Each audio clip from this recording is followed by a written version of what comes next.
it was an amazing thing to love those people where they are and to have them come weeping to you while you're working on the line and packing glass and they're about to have a divorce with their wife or their son's in prison and whatever else. You just start taking care and doing what you can do. This episode of the Power of War podcast is brought to you by SaferNet. For a full VPN experience coupled with antivirus, web filters, internet controls, and an internet use tracking console, SaferNet provides complete protection for your organization. Check them out online at safernet.com. You've tuned into the Power of War podcast with Brad Hawkins, serial entrepreneur and author of 3 books, God, the Devil, and the Internet, Unshakable Life, and The Power of War. And I'm Jim Brangenberg, also a serial entrepreneur and author of 3 books. I work for him, I retire for him, and she works for him. Our goal with every Power of War podcast is to provide a lively conversation, which is unfiltered, unedited, unfettered, and unscripted. We're doing that with people who've been out there at work in their lives. We'll explore their daily work and see if we can uncover a powerful war moment facing our guest or having our guest having faced in the past. Our goal is to access the wisdom of God for the solutions that man seeks. And of course, this podcast is sponsored by SaferNet.com, and I encourage you to check out SaferNet online, SaferNet.com. Our guest today is Paul Nichols. Paul Nichols is a retired assembly plant worker, longtime chaplain, and a devoted follower of Christ whose life has been marked not by spotlight, but by quiet faithfulness and deep love for others. Paul spent decades working in a manufacturing plant where he quietly lived out his faith among coworkers, many of whom were walking through difficult seasons of life. Over time, his compassion and steady presence naturally led him into chaplaincy, where he spent more than 20 years serving others through hospital visits, funerals, weddings, counseling, and simply walking alongside people in their hardest and sometimes darkest moments. Paul and his wife, Dorothy, have built a life centered on faith, service, and loving others well. Even now, in Paul's final phase of life, it sounds so terminal, he continues to work out daily, spend time in the Word daily, remain active, and live intentionally with the goal of bringing glory to God in everything he does. Paul's story is not about fame or recognition. It's about consistency, humility, and a lifetime of selfless service. His life raises powerful questions about purpose, eternity, and what truly means to live for something greater than ourselves. Today's conversation explores selflessness, faith, heaven, eternal rewards, and what motivates someone to spend their life loving others so deeply. Paul Nichols, welcome to the Power of War podcast. We're super glad that you're with us today. All right. Paul, I've been looking forward to this conversation for quite some time. You are a hero in my eyes. I get to listen to you on our regular Bible study on Wednesday mornings, and we've talked to many guys out of that Bible study. But you are just kind of the rock of the Bible study. I mean, it's just absolutely wonderful. As soon as Paul starts telling a story, we're all holding back, waiting to see what kind of truths are going to come from that.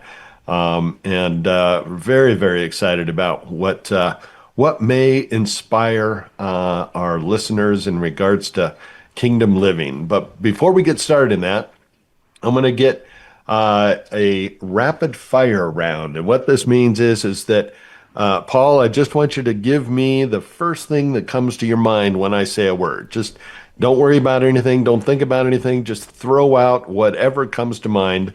It doesn't matter what it is. So first word is faith. Jesus. Service. People. Humility. Love. Love. Heart. Heaven. God. Legacy.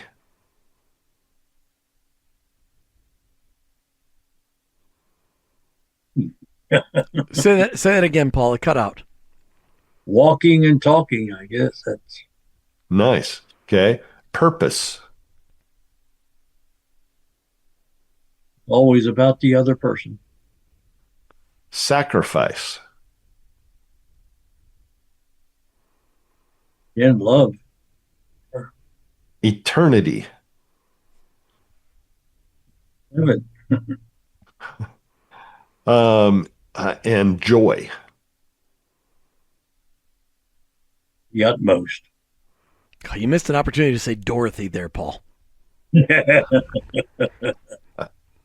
Oh, that's good. Well, thank you so much for that. That's I think a lot of fun to do, just to kind of stir up some thinking, stir up some uh, what is your personality? What normally comes to mind when you're going through some of these things? So, this is just a relaxed conversation, but just to understand a little bit about Paul and your life, where would you say the your heart for people began?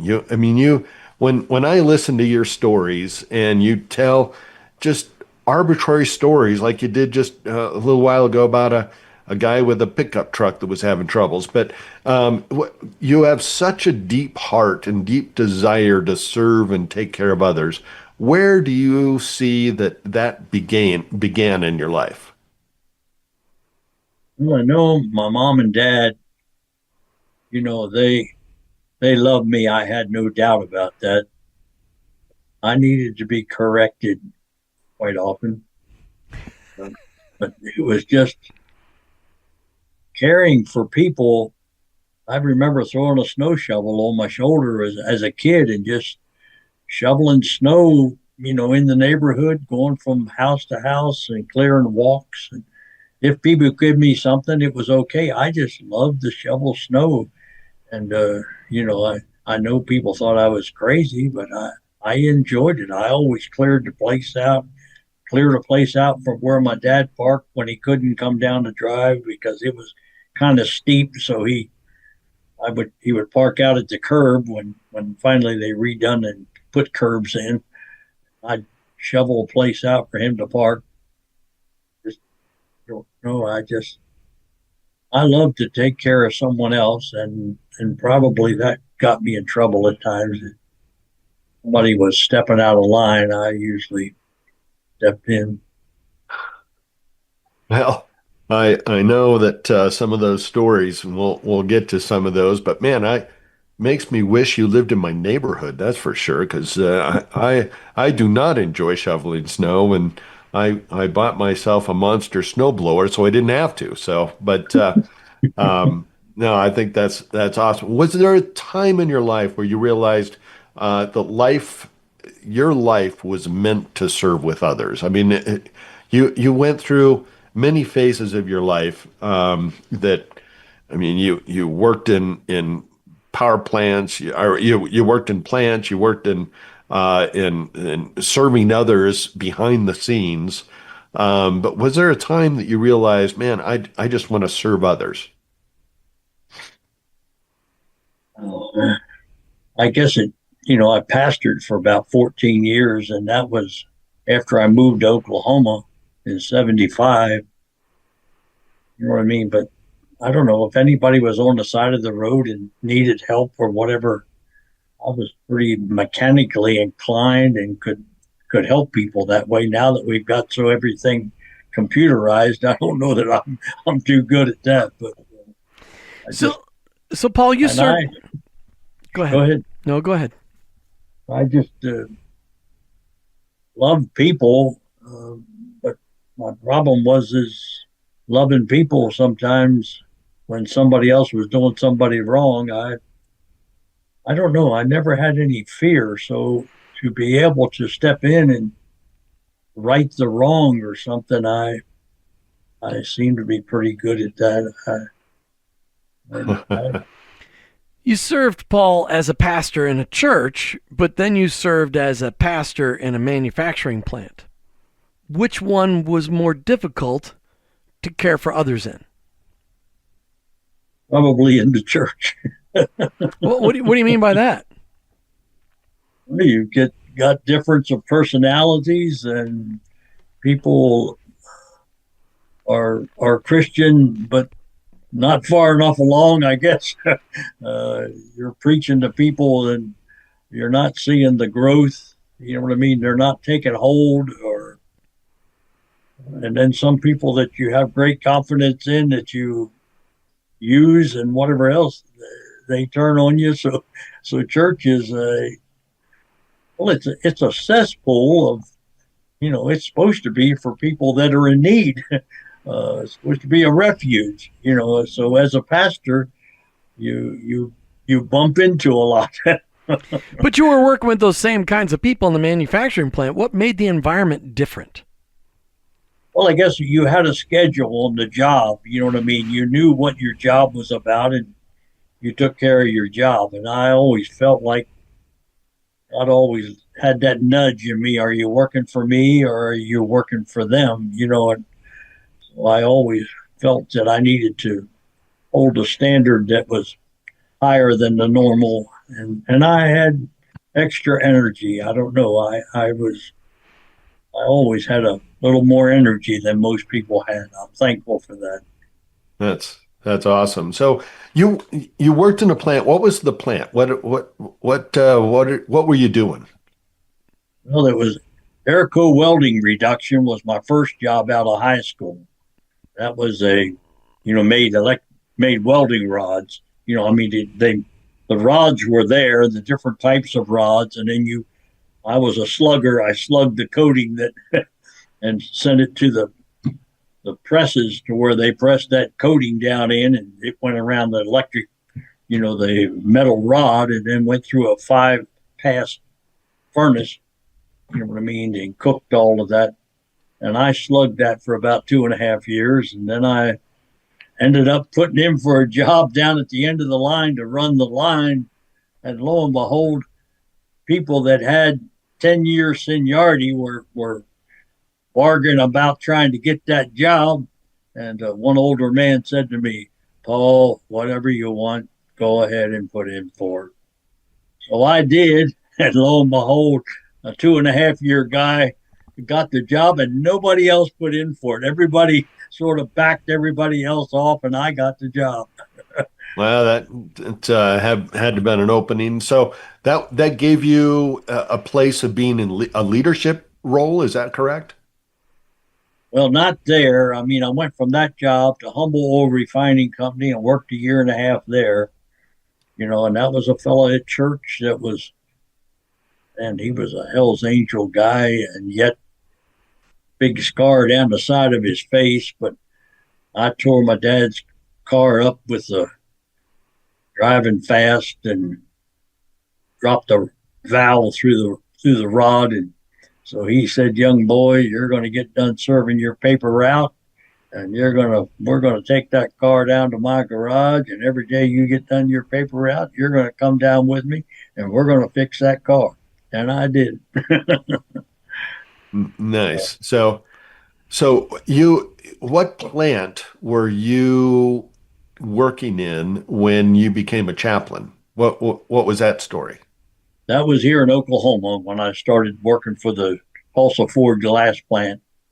I worked there for 15 years, and then the president of the local, John Nolan, sent me up north, me and my wife, said, would you go up there and find out what this chaplaincy thing is all about? We had a man that got killed in front of the Union Hall.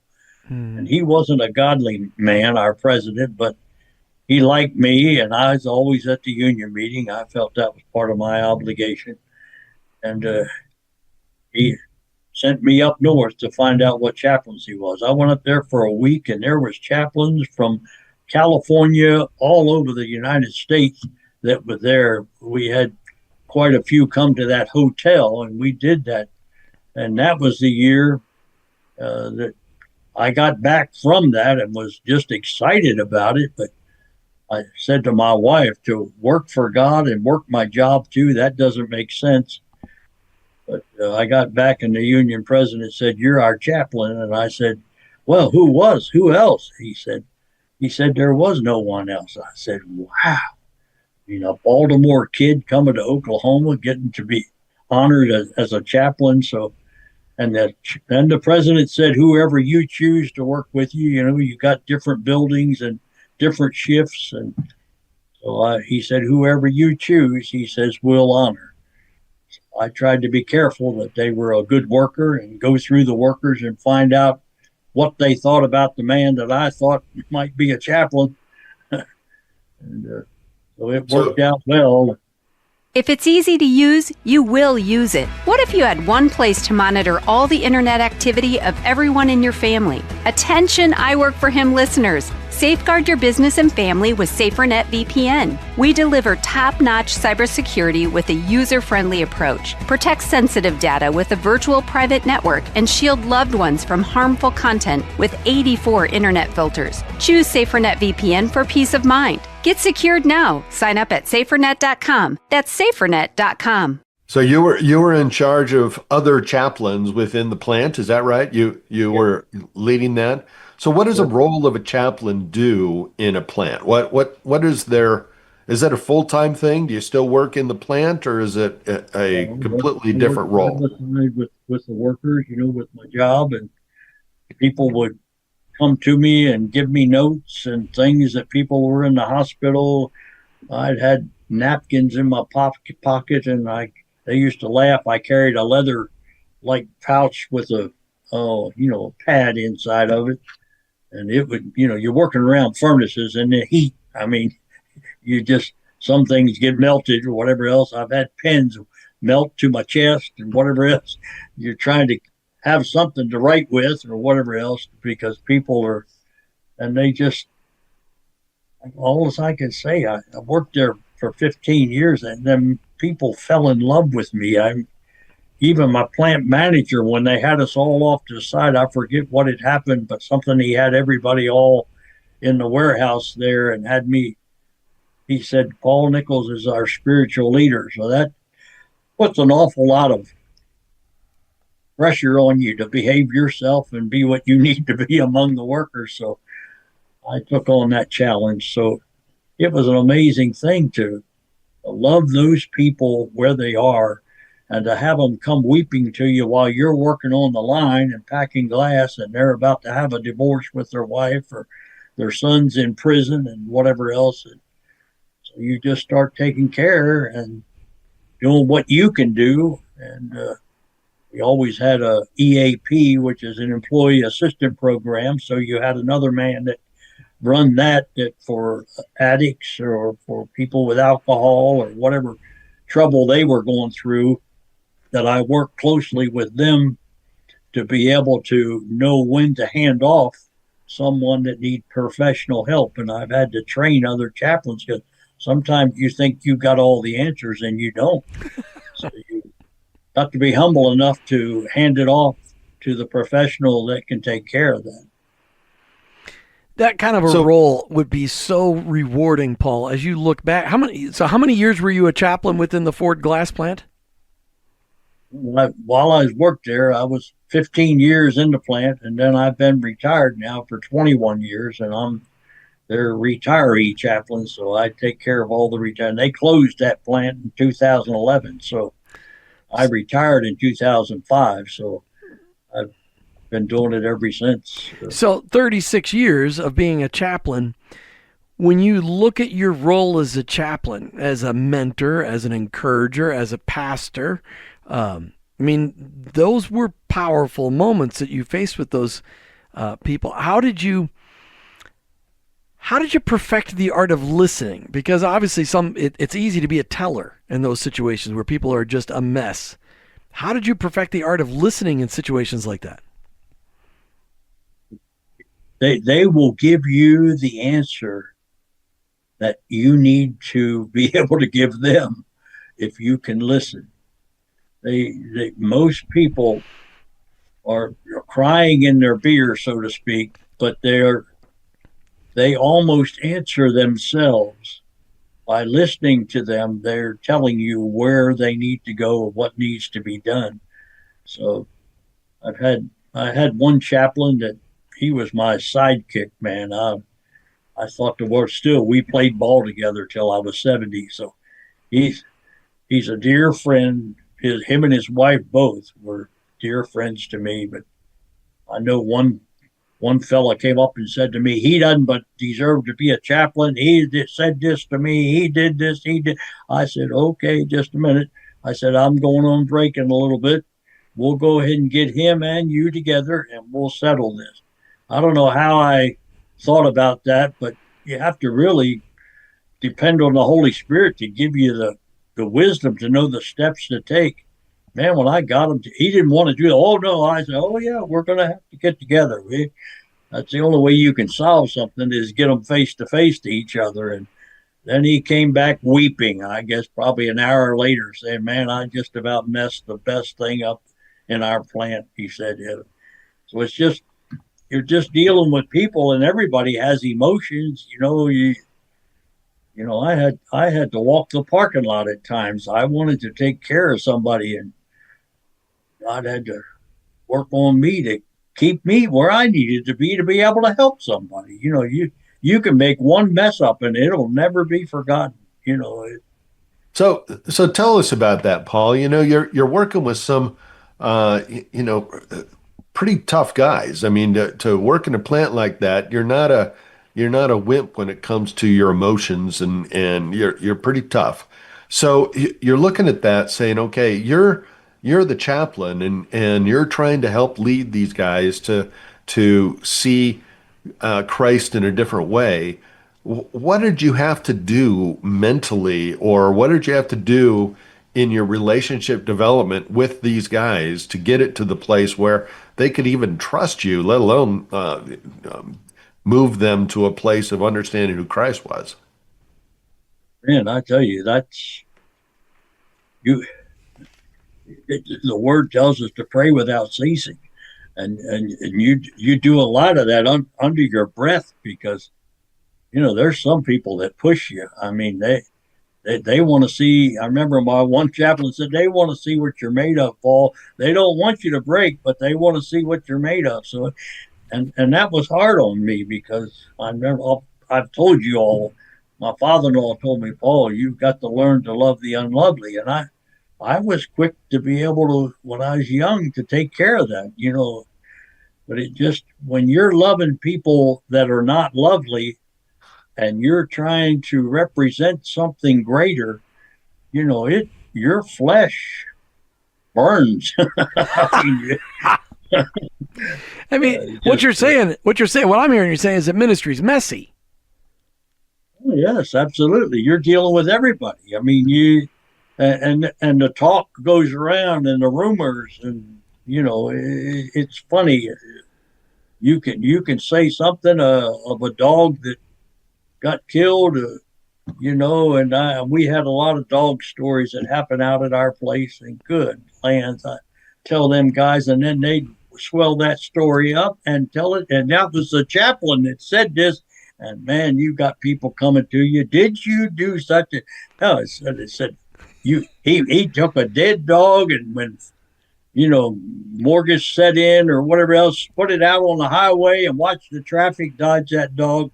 I did not do that, but you it's just it's comical in one sense, but you just have to be patient with people because people are people. I've always told you, why the church is a mess.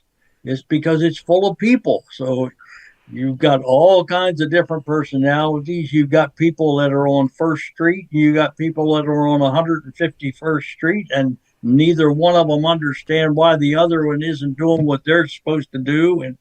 And you got to love them where they're at. So, and if you, yeah. Go ahead, Jim. Paul, did you ever think about bailing? About quitting being a chaplain, just going back to just being a worker, to just being a worker in a manufacturing plant, just to bail from being chaplain because it's so hard? I don't think I ever chose to quit. I just dug deeper into God because I knew beyond a shadow of a doubt that it was a calling that was placed on my life. I seen such things happen and people change, and the love that was showed that they were able to get a hold of it. And man, that's like salvation to you all over again. I mean, the one big guy that probably have told some of you, he was 285 pounds, 6'5". He was a police officer before he came to the plant, and they sent him to all the bars to take care of things when he was a police officer. And he was just mean and ornery and just give everyone heartache. I wanted to take a baseball bat to his head. I mean, he antagonized, and the foremans were afraid of him, and us workers had to deal with him, and God told me I had to love him. So what did that look like, Paul? How do you go through the process of loving someone as unlovable as that? We've got a child that's in the hospital. They've got a wife that's sick. They got a mom or a dad that's in trouble. And you go and you're there to ask. If I always ask, do you mind if we have prayer? And I don't think I've ever been turned down with prayer except one man. He was in salary that I went to him. He said, I would rather you not. And I said, okay. Well, it's just being able to stay in a calm situation and meet each avenue with grace. All of us have been saved by grace. When I look at my life and realize what people put up with me and why God put up with me, I mean, it's that grace. And unless you are able to show it someone else, you don't have enough yourself. I always find it's easier to think of it this way for me, because I'm a chaplain as well in our local fire department, is I can't judge somebody because they sin differently than I do. Okay. That makes it a lot easier because, their sin, I may think their sin is much worse than my sin, but it's in reality, of course, we know that there's no ranking with sin. And so for me to judge them because they sin differently, that's just ridiculous. Paul, you retired 21 years ago, as you said, but you didn't check out. I mean, a lot of guys, when they retire, they're like, peace out. I'm going to get myself an RV. I'm going to cruise the country. I'm going to play golf every day, get seashells, play tennis. Pickleball today is the favorite. What made you choose to stay in the game? Even though you weren't going to work the line anymore, you still stayed in the game. What? I was, playing softball, and that was something I did 2 nights a week, played 4 games in a week, and sometimes the other teams needed another one, and you stayed over and played some more ball. So that kept me busy. But I did check out for about 6 months from chaplaincy, from the plant. I didn't go to the plant because they had a Bible study there at 6:00 on Tuesday morning, and another fellow started that, and they came to me, but I said, I don't want to be the one to start it. If you start it, I said, I'll be glad to attend, but I don't want that nailed on me that I started a thing in the plant. So they did, and of course that was started in '93, and I started as a chaplain in 1990. And they were to close that plant down in '92, but had some faithful. We started even that little Bible study. They started doing it in a boiler room where we sat on boxes or whatever you could find to sit on. And then they finally give us the engineering room to be able to meet in. Just I get into telling the story and I can't stop it. Our plant manager turned his life around and come and give his testimony, and our union presidents, would come and talk to me and tell me about their troubles and problems. And I worked alongside of these guys, a lot of them before they ever got to different positions. And so, man, I was just so loved by them. I couldn't help but return that love.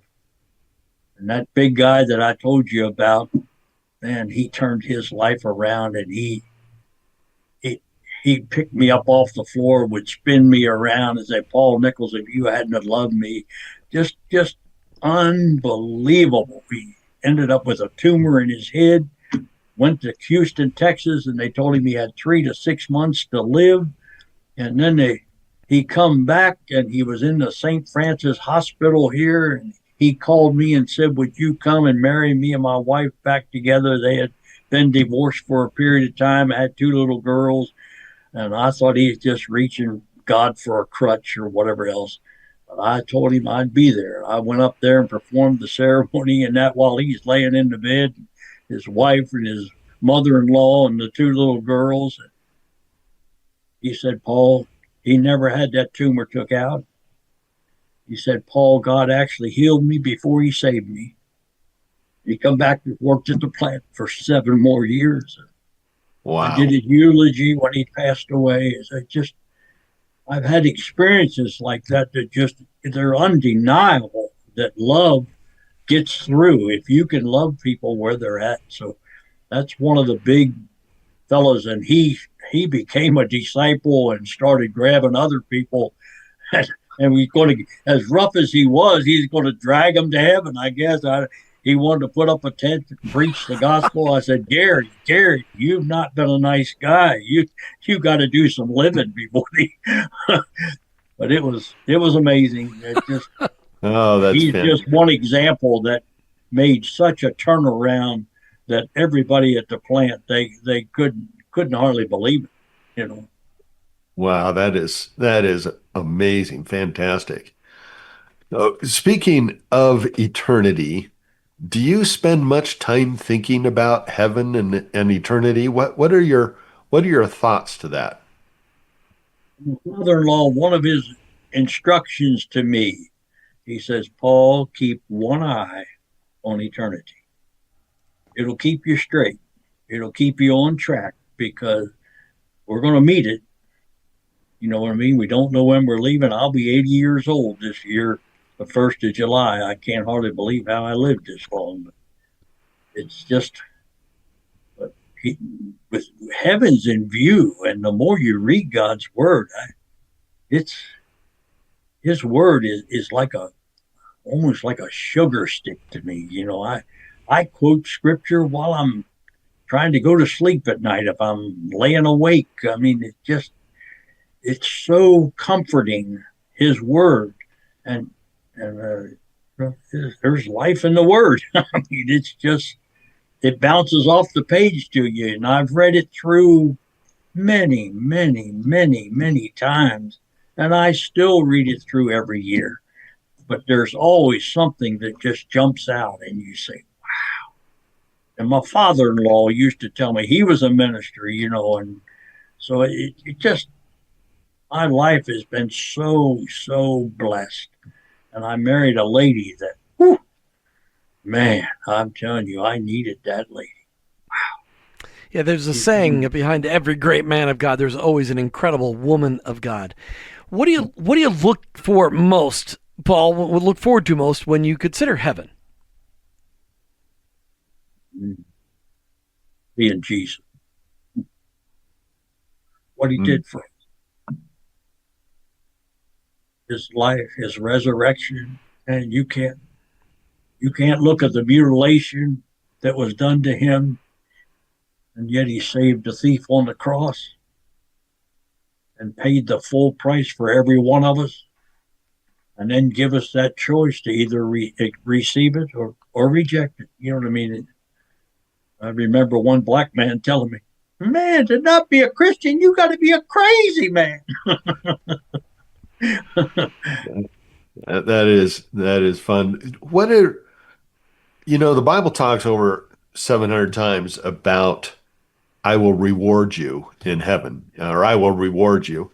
What are your thoughts in regards to rewards in heaven? I mean, there's a lot of conversations that I have around that. Just I enjoy those conversations. It's really amazing to me. But what are your thoughts around rewards in heaven?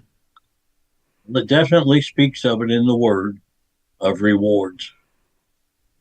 And the problem is that God's recording it all, and we're probably not, half the time we don't remember it all. But it says every idle word.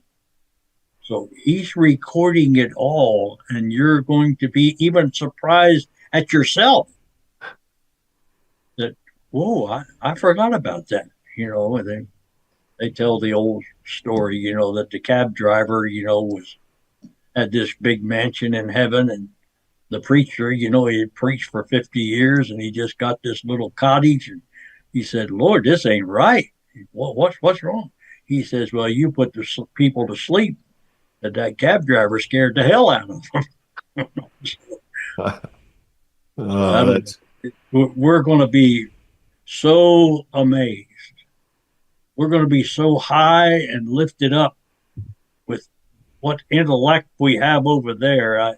We'll have a new body. It just those rewards will just it'll just blow us away. We won't.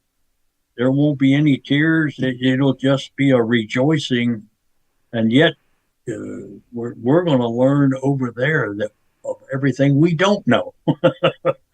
So something I love about what you say and just watching you in a regular basis is that your life is around serving others and loving others and taking care of others. I mean, you talk about going out to your daily coffee with your guys, just ministering to them and all the different things that you do, just giving and showing love to others. And I know that based on what I see in Scripture, you're accumulating and piles of rewards. God says, "Cast your treasures into heaven, not on this earth."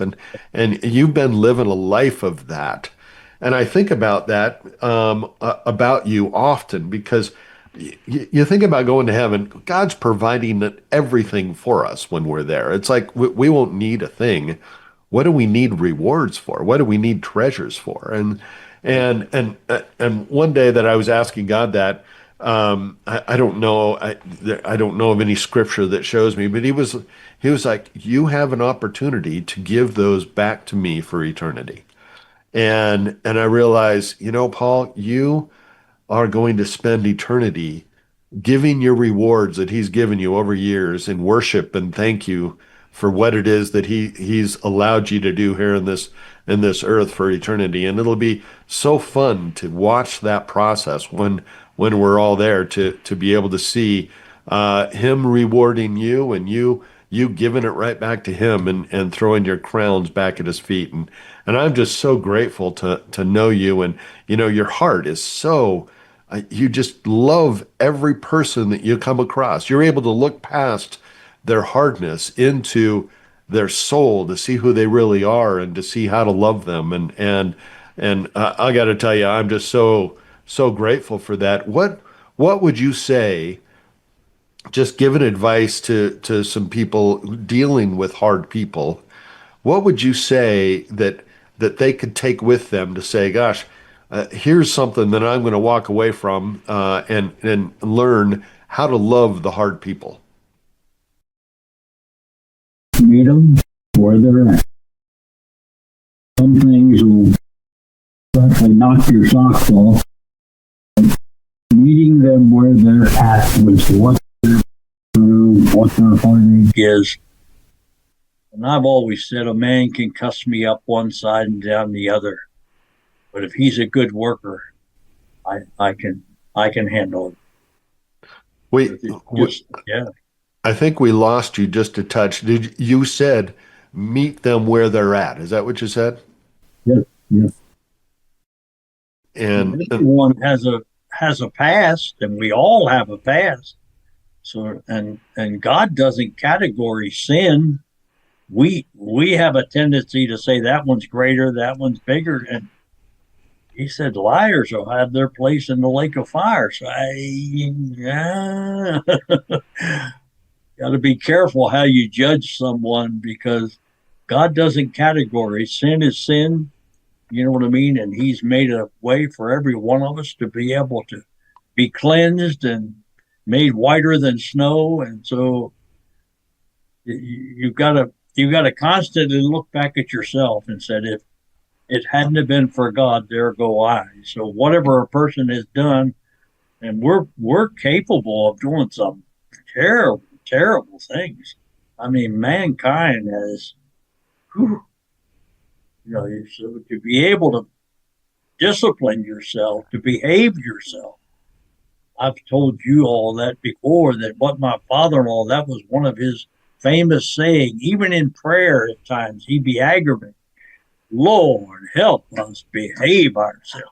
You can just get off of the beam in a short matter of time and wonder, why in the world did I say that? Why did I do that? So that's the way you have to meet every person, because some people are not even in the ballpark. That is so good. That is absolutely wonderful. Paul, I got to tell you, your spirit is just something that energizes me. I just love hearing how you truly love others and how you care about others, and you affect uh, a life change in others. And it's not that you make people you don't tell people what they're doing wrong. You encourage people to do what's right by your love, and that is a change that I don't think is a normal thing.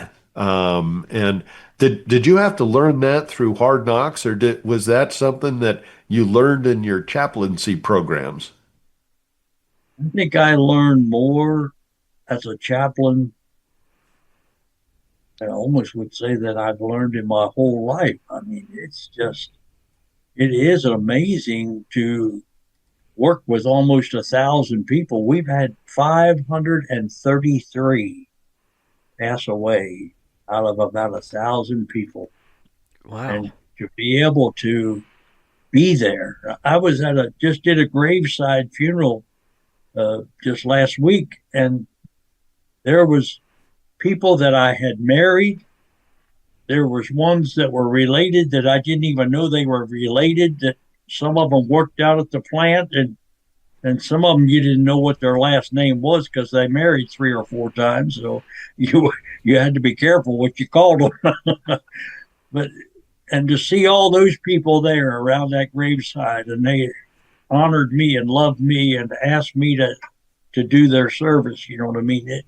It's just amazing to be able to walk in all these people's homes, and they were all over the place, but I just loved them where they were, and they've honored me, and many of them have given their heart and life to God, and it's just wonderful.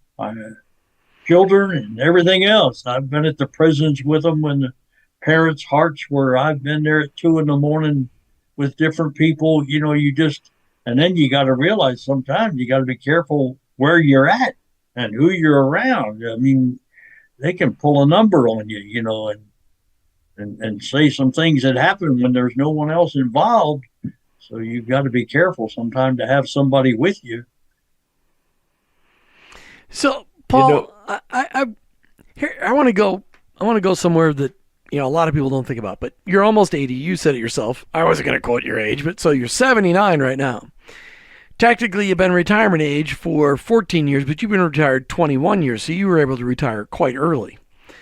Your peers around you most of them have probably checked out. They're on vacation all the time. How did you gain the wisdom to know that it was super important for you to stay active, to seek meaning and purpose so that your retirement years could be fulfilling instead of exhausting? The point I guess I'm thinking about is that probably 30, 40 years ago, they said that when a person retired, in 14 months, they were gone. Just people don't stay active in what they can do. You know what I mean? They just go sit in the chair or lay on the couch. And I was always pretty athletic, so it just, I had my boys doing push-ups at 2 years old. I mean, we were doing headstands or whatever else. Just so you've got to learn how to gracefully, as you get older, what you can't do and what you can do. But if I read a book, and I had this book for years, and it was said, if you don't use it, you lose it. And so that's your health wise, And sometimes we can become so spiritual that we're not taking care of the physical. And their correlation, they work together. I know you can always pray laying in a bed, but I'd rather be active and able to do what needs to be done and listening to what God says I need to do. So, Yeah, that is excellent. Well, we're going to get to our second round of rapid fire. So I'm going to give you a couple of quotes here, Paul. And what I'd love for you to do is again, just give what first comes to mind, what you just quickly think about. Um, so let's start out with one word that describes your life mission. love. If I, love doesn't work, let's not try anything. I, I, I could have answered that. I mean, that is the way I see you. Every time anything comes up, you're just laying out, how do we love? It's excellent. One thing that motivates you.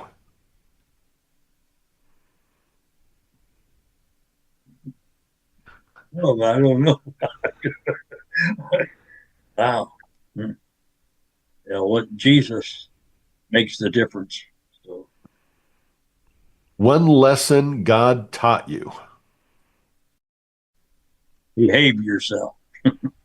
Oh, very good. Behave yourself. One habit that shapes your life. Prayer, Say prayer, that again. prayer. Prayer. One thing people should focus on more.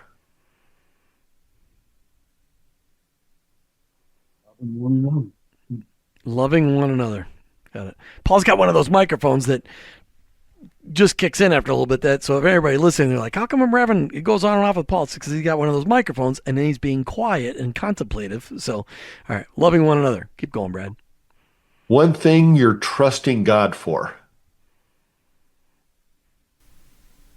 My wife to be perfectly whole. Your wife to be what? Perfectly whole, be well, having Perfect. stomach problems that having to go check tomorrow. So That's excellent. Well, Paul, I've got one last question for you, and then Jim will ask some follow up. But when it's all said and done, you're enjoying Jesus. You're no longer with us, and that's going to be a very sad environment for us, but a wonderful environment for you. What do you want people to say about you? What do you want people to take and spread about you? I love to.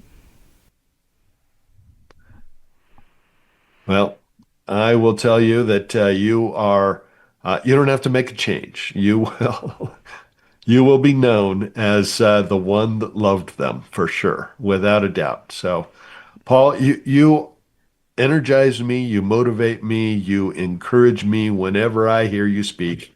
And I am always blessed when you get a chance to fill us full of your wisdom. And thank you for taking a little time to share your immense wisdom. And if you roll everything up into one thing, is just love those people around you.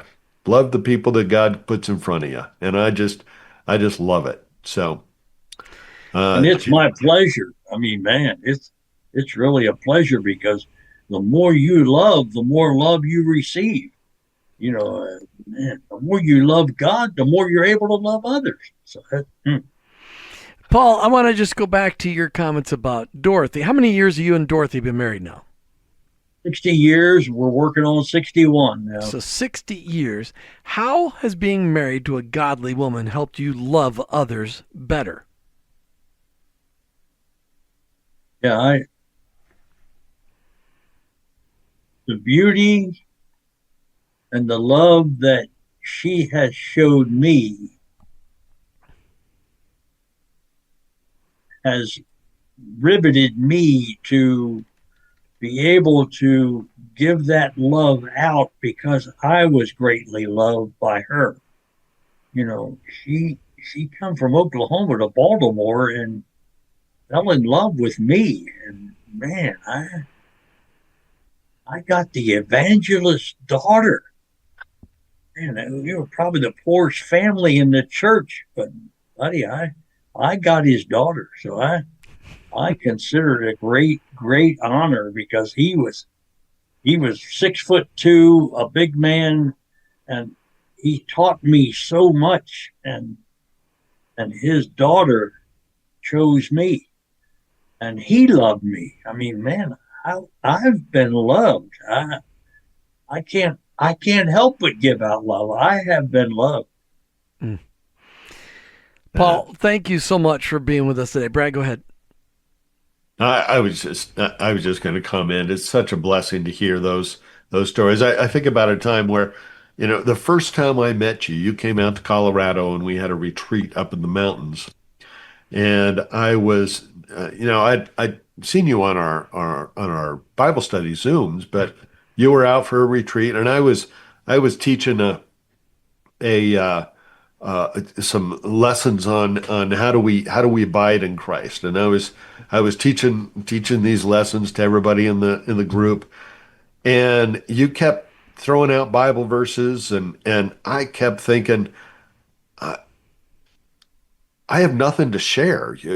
You should just share everything. You had so much to give, but yet you were so loving, and you would just, anything I would say, you would have another Bible verse that would encourage that. And it was just one of the greatest times of seeing your heart to say, you were so encouraging to me in teaching. And then you represented Christ in a way that was so amazing to say, and here's how much more he loves us. And it was just one of those times of realizing this guy has spent a lifetime in the Word, loving God. And I just wanted to share that little story of my first time of spending time with you, is just the depths of love that you showed me and the group as you went through that process. And I just really appreciated that.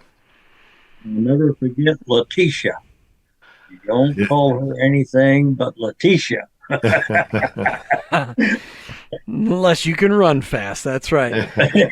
Paul Nichols, thanks so much for joining us today and for sharing your life of faith and love and service. It was inspiring. Thank you, Paul Nichols, for being with us today. Thank you. My pleasure. And friends, if you haven't subscribed to the Power of War podcast yet, we encourage you to do so on all of the podcast platforms, and also subscribe to our YouTube channel so you could get reminded the next time an episode drops. And make sure, if this conversation encouraged you, share it with somebody who wants to live a life of purpose and eternal impact and is not afraid to face a power of or moment. Because you can live for yourself, or you can live for something eternal. That's the power of or. We'll see you next time. Yeah. This episode of the Power of Or podcast is brought to you by SaferNet. For a full VPN experience coupled with antivirus, web filters, internet controls, and an internet use tracking console, SaferNet provides complete protection for your organization. Check them out online at safernet.com.